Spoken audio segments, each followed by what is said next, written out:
Streaming. Hello? Hello? Check. Mic check. Mic check. Hope everything's going good. What's going on, everybody? Welcome back, or welcome for the first time, which is probably the more likely scenario, to the OG show. Glad to be back. Glad we can talk about cars today again. We love cars. That's what this channel is all about. Our love of vehicles, our passion for vehicles, and everything about them, right? We love the restorations. We love different cars and how they're so unique and different and all good for something. Well, maybe not all of them, but you know what I mean. So that's what this channel is about. Again, the title of this stream, I said I would talk about the future of this show. And we're just getting started. So there's a lot of future left to be able to talk about, right? And a lot of opportunity for growth. So let me tell you the plan, okay? And then if I tell you the plan, you can help me stick to it and hold me accountable, all right? So the plan is to make this a regular show, a weekly show for sure. Maybe a 3-day-a-week show or a 2-day-a-week show, but definitely a weekly show, with a weekend show being a little bit longer, like a long weekend show, if that makes sense. And then there's going to be segments. We're going to go over, we're going to go over the recent news first, news off the top. We're going to have a car of the day. Every stream, we're going to have a car of the day that we are going to study, that we're going to learn all about, and eventually, by the end of watching the show for maybe a year or 2 years, we're going to know a lot about a lot of different cars. Okay, so that's one of my plans. And then reaction content, like what we're doing tonight. We're going to react to different influencers in the car space, different channels. Hopefully collab in the future. I'm going to definitely have some sort of interview segment as well in the future, where I collab with wonderful people that work in the car space as well. So those are some of the plans. I know it's a lot, and it seems big and almost impossible at the moment. But if you just keep working towards something hard enough, and you don't give up, and you be consistent, you can get there. You can.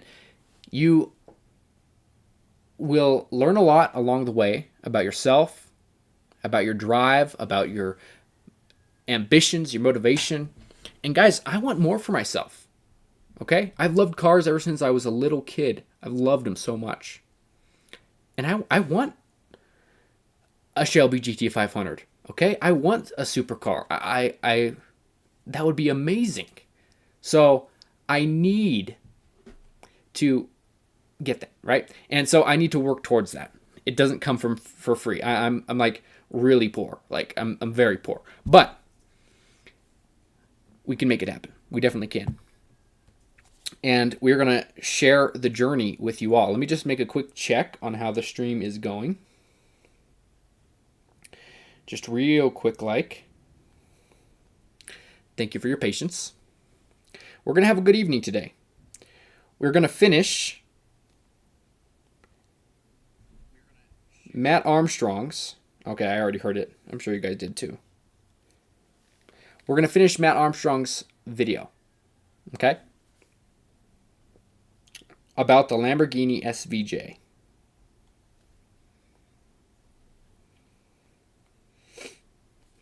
All right. So there's that. Beautiful. So a little bit of backstory. Matt Armstrong, first of all, if this is your first time hearing about this dude, he does amazing stuff on YouTube. Okay, he has a lot of subscribers. He has a lot of subscribers. Okay, several subscribers, in fact, like over 100, maybe over 1 million. We'll see. But what he does is he takes these crash damaged cars, he buys them at auction or whatever, and they're supercars. They're all very cool cars. You know, like for instance, Porsche GT, 911 GT3 RS, you know, stuff like that. Like Lamborghini SVJ, like the one we're watching. Like he wants to get a Bugatti. So he does very high end cars is what he rebuilds, right? Because who wants to watch you rebuilding a 2015 Hyundai Accent, you know what I mean, or something like that? Like nobody cares about that. So that's what he does. He's very good at it. He's become quite popular over the years, and I've watched him pretty much ever since he started. I found him very early when he had an Audi R8, I believe. But anyways, well, an Audi TT. But let's not get into his, all that stuff. I've just been watching him for a very long time, and I appreciate what he does. Point of the story. And so we started watching last week, a couple weeks back, his series about this Lamborghini SVJ Roadster. The top comes off, just the way we want it. Right, boys? Lamborghini SVJ Roadster. All right, and this car is amazing, right? They're super rare to begin with. This car is a V12. It sounds great. It's awesome. Everything. A little bit of backstory. We're gonna watch the second part of the video because they were long videos. They were like an hour each. So we have the second part of the second video tonight, if that makes sense. So he's gotten what he's done so far, which you can go back and watch my streams. But what he's done so far is he's started the car. He's got it started. He put a new exhaust on the car, and he's been fixing several little things that are wrong with the car. The window wouldn't roll up. What else do we got? Or it wouldn't roll down. He got like suspension stuff that's been wrong. He got coolers, condensers that were dented and damaged. He's got the back bumper. He needs braces and all this stuff. So that's kind of where we're at, is him fixing those small things that are wrong with the car. So we are about to start that for you all. I have it queued up here. And let's see what trouble this man is getting into. All right. Let's do this here. There we go. Okay. Ready? Ready? Let's do this. Boom. There we go. Perfect. Perfecto. Beautiful. Crazy. You can't help but amaze me. Okay. So here we go. Let's start this bad girl. And one of them is this wonky oil cooler. To get it straight, we need a new oil cooler pipe, because that's what's holding it in this position. I'm going to unbolt the two bolts holding one section of the oil cooler pipe to the other section of it, and we shouldn't lose too much oil because this pipe is pretty high up. That's the bent pipe removed from the cooler, and now it should allow me to put the cooler into the bracket which we fitted earlier. And it does. It lines up nicely. Just put a little bit of sealer on there, although there is an oil seal on there, so. Oh my gosh, guys. Like, seriously. You have so many edits. We should be okay. Now I've got to guide the new oil cooler pipe into place, tighten those two bolts up so it fits snug against the other part of the pipe, and then bolt it to the cooler. And finally, the scoop-de-whoop, which goes in. This air guide simply just bolts to the cooler with 4 bolts. And once that's on, the oil cooler is no longer wonky. We're almost at the point where the Aventador, or the SVJ, or Suzanne, is mechanically good and structurally good. We're missing a few more things, which is, one of them is this bar here, and this was like a special order part. We're still waiting for that bar. But the stuff I could get secondhand, I bought secondhand. And look at this. I've got a brand new second-hand headlight. For a new headlight, £4,000 plus VAT.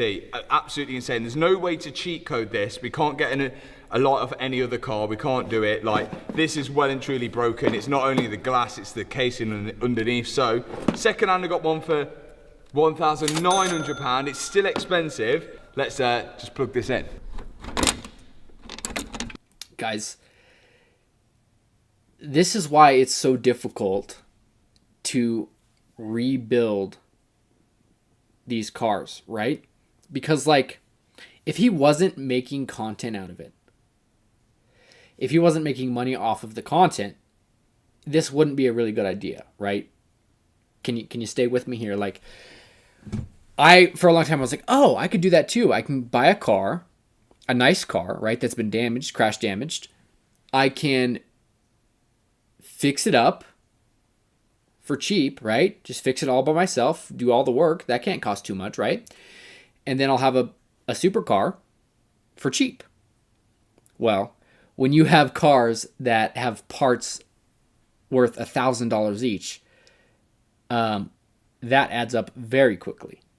And so, in the end, I'm not sure it really averages out. If that makes sense. I'm really not sure. So, that was just a point I was trying to say, like, the prices for some of these parts is just unbelievably expensive. Like, for a Lamborghini, if you find something under $1,000, that's awesome. If you find something under, I don't think you can find something under $50 from Lamborghini. So that's what you have to run into. And even him, like, he has a little bit of money now, but he's trying to buy secondhand. He's trying to buy the parts, if he can, not directly from Lamborghini, because they just rack up the price because they're selling it. So he's being smart with it, and you could too. I'm just saying, like, I don't know how worth it is for people out there who are like, oh, I can do this, like I thought. I can buy a crash damaged car for cheap and then repair it for cheap, and then I'll have an awesome car. Sorry to disappoint you. I don't think that is going to work super well, but it could. It could. Right, what we're saying, big moment. Big moment, I think it's going to work. I hope it's going to work, because it was £1,900. Yeah, she's on. Nice. Yeah. Full beams. Yeah, she's working.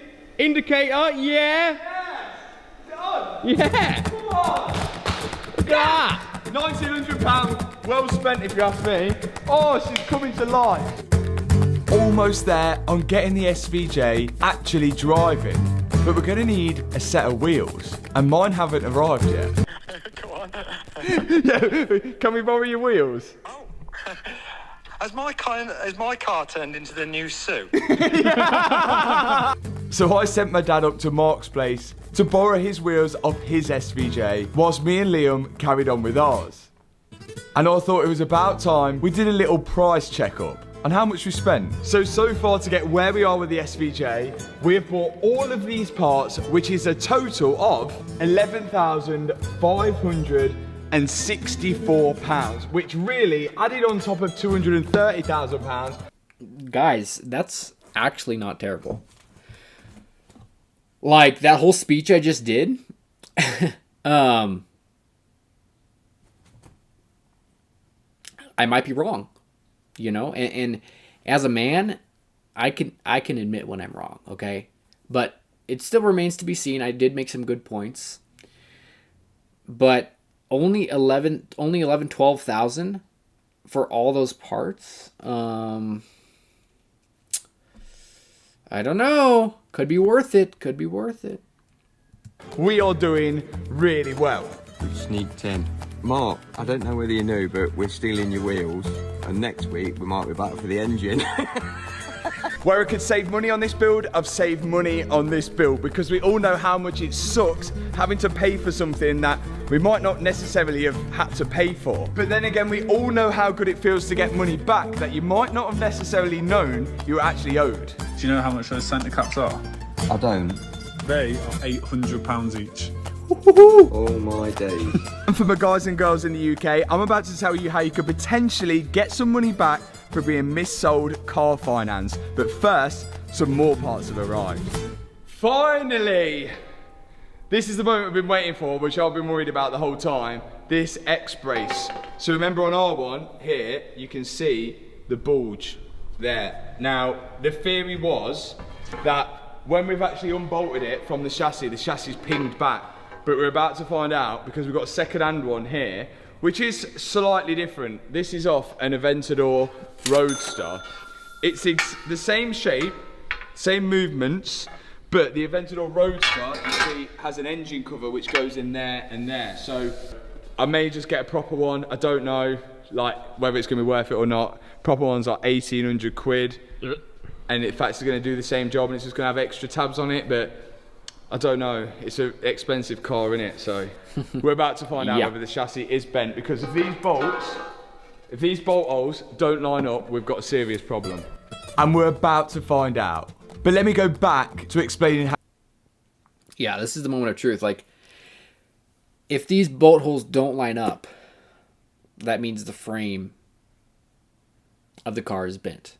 And that causes so many problems. Right? Like, it throws off wheel alignment. It throws off the suspension. You know, like, if you're going to drive this car the way, like, fast, you know what I mean? Like, it's meant to be driven, you're going to have some problems. So, hopefully this lines up for him. Hopefully the frame's not bent. That would be horrible. Remember, guys, this car is a carbon tub. Okay? So, like, the place where you sit, all that, the dash, all that's in a carbon tub, and then they bolt the frame onto the back of the carbon tub, and then they bolt the frame onto a metal frame or aluminum onto the front of the carbon tub. So if those things are bent, he's going to have to start tearing down major parts of the car, like major stuff. And I don't know if that's worth it. You know what I'm saying? So hopefully this thing is straight. Hopefully it's straight.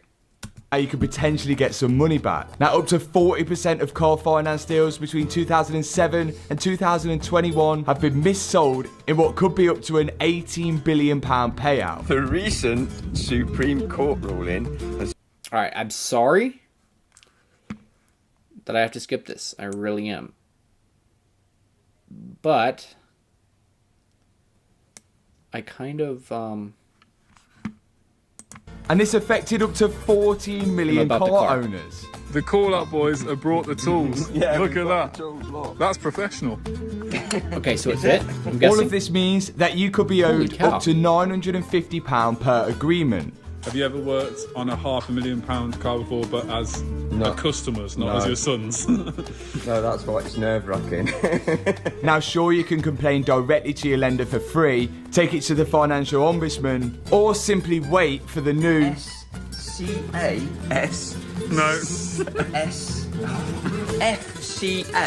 FCA finance scheme. No. FCA redress scheme. Oh, yeah. But if you are planning on doing any of them, lenders are already saying it's hard to trace back deals to 2007 because data's missing or it's been deleted. That could make automatic payouts tricky. But the good news is the new X-Brace seems to have lined up. Nice. Oh, yeah. That's beautiful. That's good news right there, boys. You know what I'm saying? That's great news. Here, let me let you guys stew on that real quick, all right? I'm going to go use the restroom. I'll be right back. I will be right back. Do not worry. Guys, do not cry. Do not shake out of fear.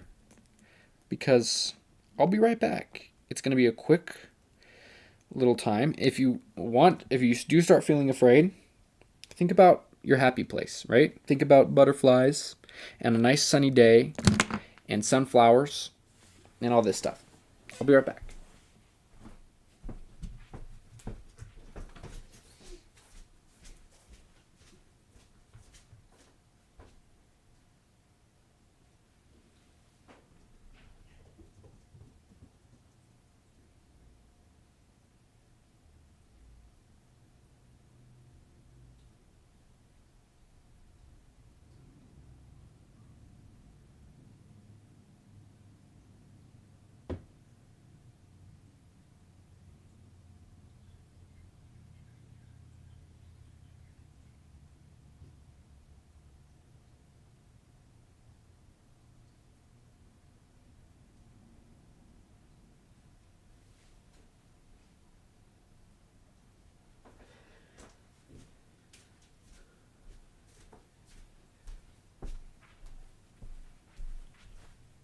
I'm back.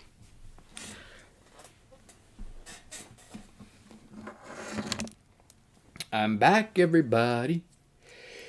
Okay, back to the video. The frame looks like it fit, which is great news. Great news, because guess what? Guess what?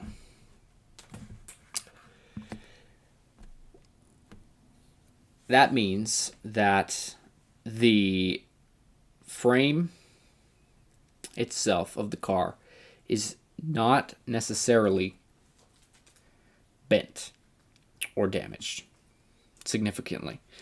Not necessarily. We still don't know for sure, but this is a really good sign. Okay? Let's just put it that way. Alrighty. Let's continue. Once we do all these up, we should be structurally good. So if you're unsure of which lender you've used, can't find your paperwork, or simply want somebody else to handle it all for you, then there's an easier way. Reclaim 247. They'll search for any car finance in your name. All they need is your name, address, and date of birth. Out with the old, in with the new. I'm sure Mark won't mind. Look at those. There's no paperwork, no car registration, Look at and it those. is no Those are win, cool wheels no right fee. there, guys. It takes 60 seconds to start your claim. So go Very to cool. reclaim247.co.uk to start your claim today. Let's get this out of here. We now know the SVJ is structurally good, and it is out. That car is torn apart. Like, look at this thing, dude. Like, seriously, look at this thing. It's freaking in shambles. But guess what? You put some body panels on, and you're good to go. You know what I'm saying? Like, it's mostly cosmetic at this point. You know? Like, the engine works. And that's all you need. The engine works, the brakes work, right? They fix those. You got a beautiful exhaust that shoots flames, by the way. If you didn't see that, check out my last stream. And it's looking good for them. It's looking good. Of limp mode, so it should be mechanically good. But there's only one place I can think of to prove that before we start doing the final assembly on the SVJ. A dyno. A dyno? And that is Mallory Performance.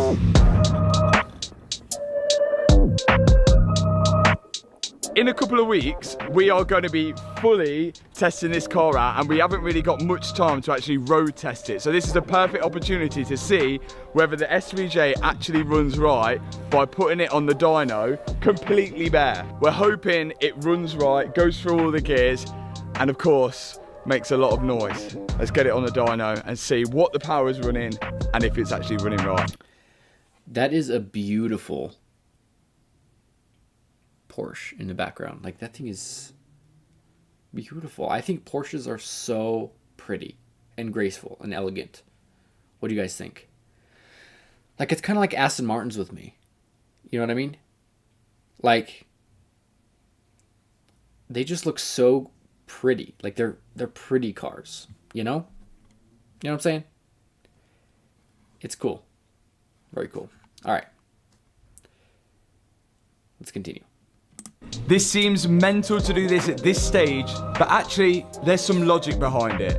If there is any problems with the car, then at this moment, the car's stripped. So everything's a lot easier to get to, which means it's a lot easier to fix if there is a problem.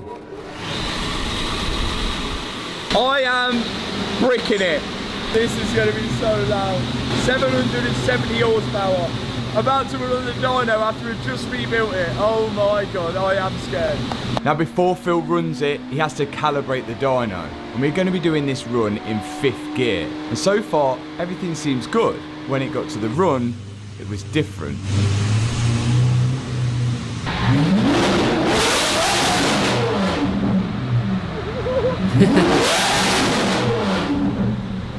Wow.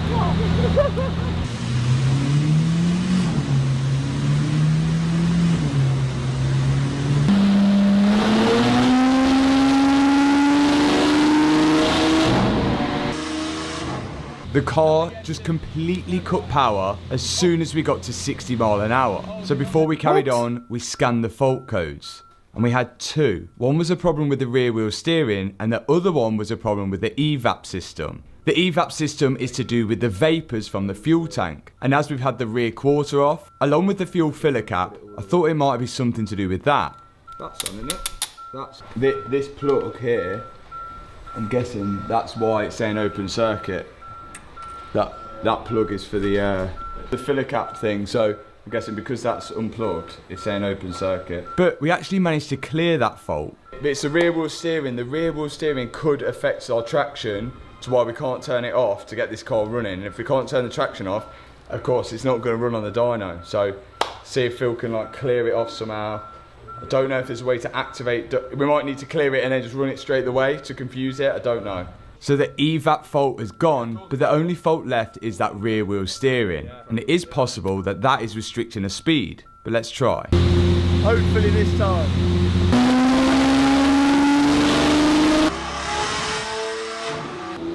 We get to 30 mile an hour, 40 mile an hour, 50, and then at 60, the power cuts. What? And we have nothing. This is some kind of limp at 60 mile an hour. It's got to be to do with that rear wheel steering. That's the only fault we've got. Now the fault says that it's lost communication with the rear wheel steer control module. So that's almost like it's unplugged. But we went to the back of the car to have a look at the connections there, and everything seemed fine and plugged in. But we tried for so long. Guys, working on cars be like so frustrating sometimes.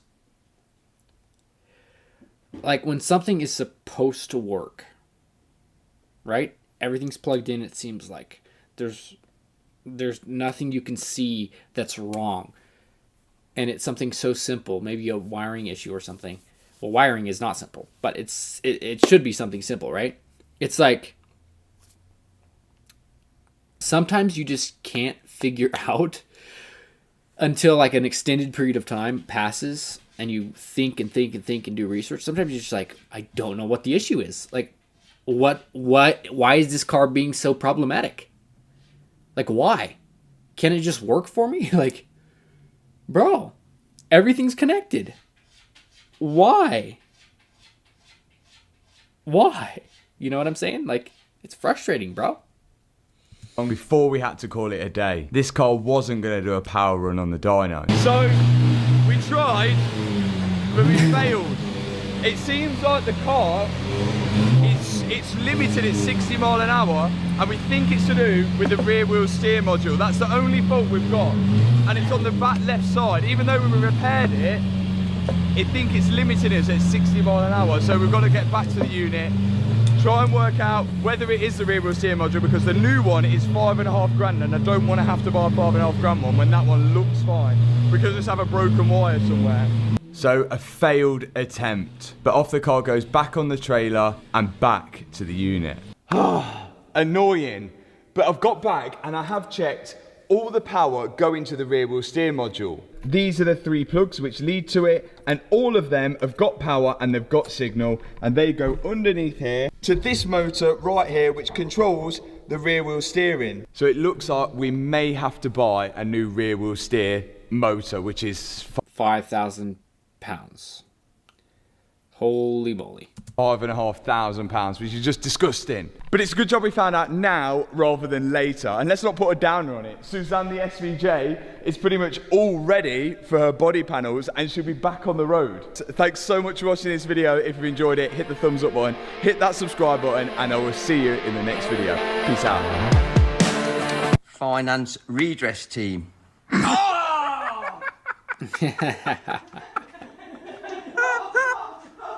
All right, guys. That was the video. That was the video. What do you guys think? I think that this is very cool. Very cool. It's like I'm kind of jealous, and I've said this before. I'm kind of jealous, right? It's not envy, because I don't want to go and take all their stuff. I don't want to do that. I have no malice at all towards these people. But it is jealousy because I want to be doing that same thing myself. And, I need to stay calm, stay patient, and realize that I will get there eventually. All right? I will get there. And that's what I need to realize. So I just got to have some patience. I got to keep manifesting, right? I got to manifest. Like, this is what's going to happen to me. I got to work hard. I got to be strong. I got to be disciplined. I got to keep being consistent, and eventually stuff will happen. I have to believe that deep down in my soul. I have to believe that. And you guys can believe that too. This is what is going to happen because I'm going to make it happen. There's no other option. Right, guys? So, good little stream there. I mean, I don't know if I'm ending now or what, but the video is finished. I'm gonna start posting these on YouTube itself, so I can make videos out of them and hopefully get some views, which would be nice. But I do have to edit everything, make the thumbnails, everything by myself. I'm not complaining. It is what it is. I have a full-time job. It is what it is. Who said realizing your dreams is easy? Who said that? Because if it was easy, then everybody would be doing it, right? It's not easy. It's very difficult. It's hard. It's you want to quit all the time because you're tired and you don't see progress. But guess what? It's like when you go to the gym, right? At first, you don't see progress really. You might not notice anything. But if you continue to go day after day after day, you look back at your pictures of how you used to look, and you look at the ones now and you're like, bro, I have grown like kind of a lot. My shirts are getting tighter. You know what I'm saying? Like, you start to realize there has been change for the better. There has been improvements. You are building something special here. And so you need to continue to remind yourself of that when you're working towards your goals and to your dreams. You are slowly building something special. And as long as you don't give up and you don't stop, you continue at it, you will keep growing. You become levels and levels and levels and steps ahead of where you used to be. There's just no other way to put it. I mean, that's just what will happen. That's what will happen to you if you stay consistent. So just some motivation there for you guys for free. You're welcome. You know what I'm saying? Yeah, thank you. So, it is what it is. And so I will continue these streams. We're going to continue our show. We're going to finish this series about the Lamborghini SVJ from Matt Armstrong. Hopefully get some views going off of that series. And then we will start like a regular car show type thing. So I'm looking forward to that. Thank you guys so much for watching. If you do, appreciate it very much. You're here for the journey. Well, we're going to do some great things. We're going to do some fun things. So looking forward to that. All right, guys. I'm going to have to see you on the next one. All right, so peace out. Have a great evening, and I'll see you later.